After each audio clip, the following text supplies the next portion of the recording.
আসসালামু আলাইকুম, কেমন আছেন সবাই?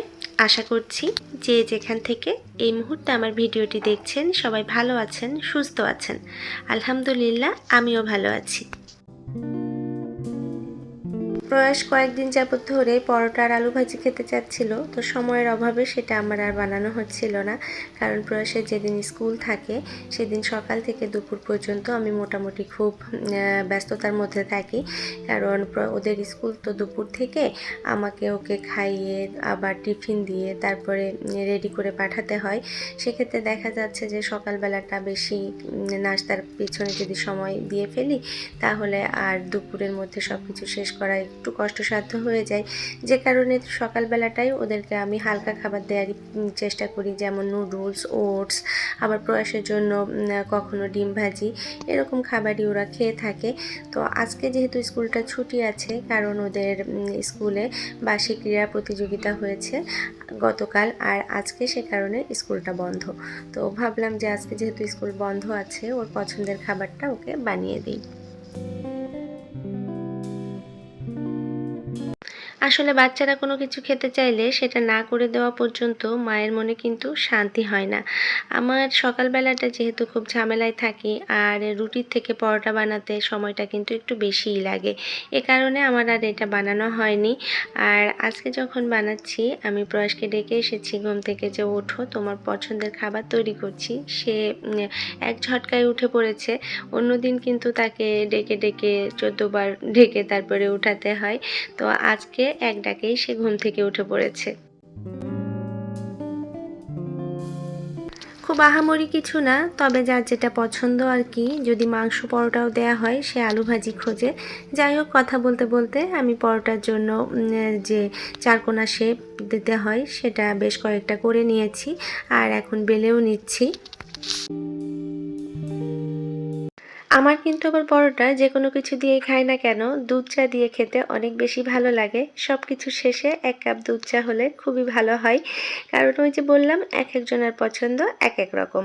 তো পরোটাটা বেলা হয়ে গিয়েছে, আমি ভাজতে দিয়ে দিয়েছি। আজকের পরোটাটা আমি ঘি দিয়ে ভাজছি, আর ঘি দিয়ে ভাজছি বিধায় একটু কম ঘিয়েই ভাজছি, খুব বেশি ঘি দিইনি কারণ অতিরিক্ত রিচ হয়ে যাবে। এ কারণে হালকা ঘিয়েই আমি পরোটাটা ভেজে নিচ্ছি।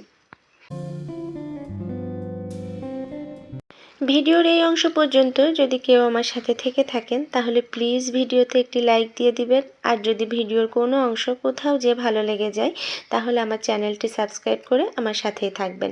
সাবস্ক্রাইব করে পাশে থাকা বেল বাটনটি প্রেস করে রাখবেন, তাহলে আমি কোনো ভিডিও দেয়া মাত্র আপনার কাছে নোটিফিকেশন চলে যাবে। আর আপনার যদি সময় সুযোগ হয়, ভালো লাগে, আপনি সেটা দেখেও নিতে পারবেন। আমরা মা ছেলে নাস্তা করতে বসেছি ঠিকই, কিন্তু আমার মনটা খুঁতখুত করছে। কারণ প্রয়াসের বাবা অনেক সকালে বের হয়ে গিয়েছেন, আর অত সকালে তার খেতে ভালো লাগে না বিধায় তিনি খেয়ে যাননি। আর তিনি আজকে যখন চলে গিয়েছেন তখন আমি ঘুমেছিলাম, আমি জানি না কখন গিয়েছেন। তো অন্যদিন আমার খারাপ লাগে না, কারণ খেতে ভালো লাগে না বিধায়ই খাই না। কারণ আমরাও তো সেরকম স্পেশাল কিছু খাই না, কিন্তু আজকে যেহেতু এই খাবারটা খাচ্ছি, এই খাবারটা তারও অনেক বেশি পছন্দের। এ কারণেই মনটা একটু খুঁতখুত করছে। যাই হোক, কি আর করা যাবে, আমরা খাই, আর তাকে অন্য কোনো দিন এটা আবার বানিয়ে খাইয়ে দিব।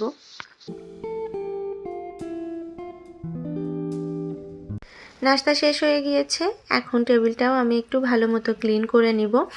আর এই কাজটা করতে করতে আমি আপনাদের সাথে আমার একটা প্রবলেমের কথা শেয়ার করি, যেটা সলিউশন যদি আপনারা জেনে থাকেন প্লিজ আমাকে জানাবেন, বা কেন হচ্ছে এই কারণটাও আমাকে একটু বলে দিবেন।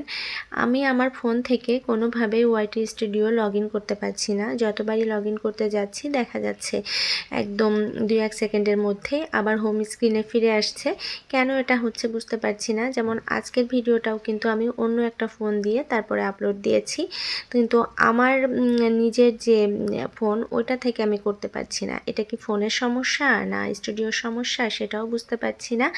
যাই হোক, এই ধরনের কোনো সলিউশন যদি আপনাদের জানা থাকে বা কেন হচ্ছে এর কারণটাও আমাকে প্লিজ একটু জানাবেন, তাহলে আমি আন্তরিকভাবে কৃতার্থ থাকব। সকালে নাস্তার পরে টুকিটাকি কাজ সবই গুছিয়ে নিচ্ছি। আর প্রথি এখনও ঘুম থেকে ওঠেনি। প্রথি ঘুম থেকে ওঠার সাথে সাথে তোকে খাওয়াতে আমার যুদ্ধ শুরু হবে। আর এই যুদ্ধ শুরু হওয়ার আগে আমার অন্য একটা কাজ আছে, যেটা সেরে নিই। কারণ আজকে সকালে আমি গাছেদেরকে আর সময় দেইনি। আমি আমার সংসারের কাজকর্মে ঢুকে গিয়েছিলাম। এ কারণে গাছগুলোর প্রতি অবহেলাই করা হয়েছে।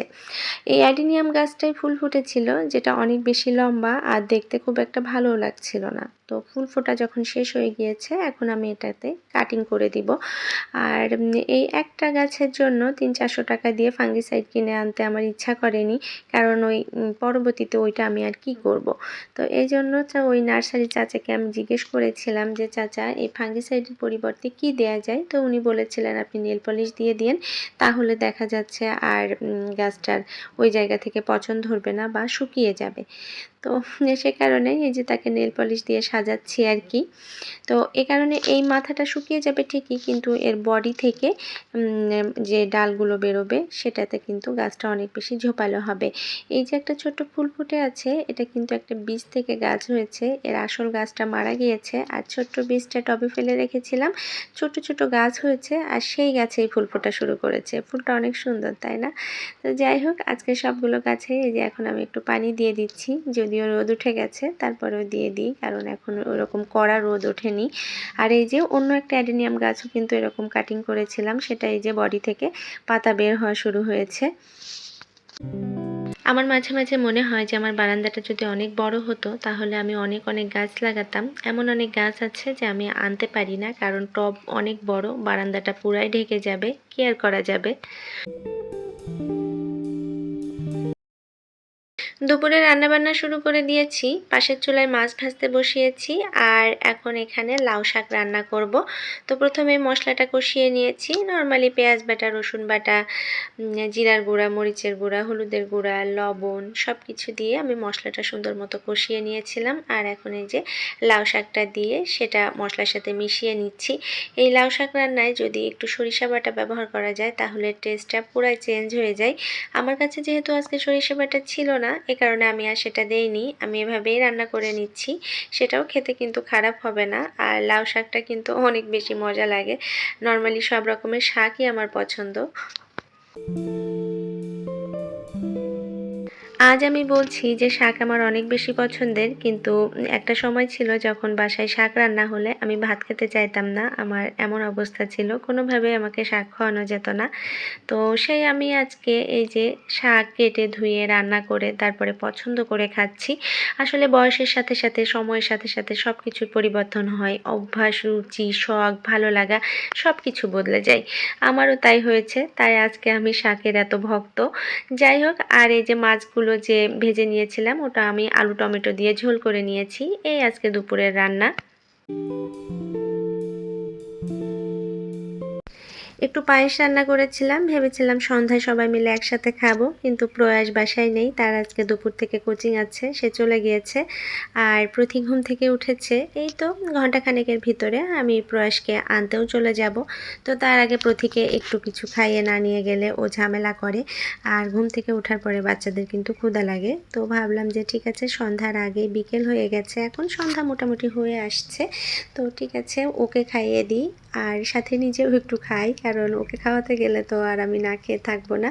তো এই কারণে ওর জন্য আমি এখন একটু পায়েস আর মুড়ি এনেছি, যেটা ও কিন্তু খুব পছন্দ করে খায়। খাইয়ে দিলে খায়, নিজে নিজে তো এখনও খেতে পারে না। তো এই কারণে এই তো পায়েস আর মুড়ি নিয়ে বসেছি, আর তাকে একটু খাইয়েও দিচ্ছি। বর্তমানে টিভিতে যেটাই দেখতে যাই না কেন, খুব বেশি জটিলতায় ভরা। আর কিছু কিছু সময় জটিলতা কিন্তু মোটেও ভালো লাগে না। তার জন্য প্রয়োজন নিখাত বিনোদন।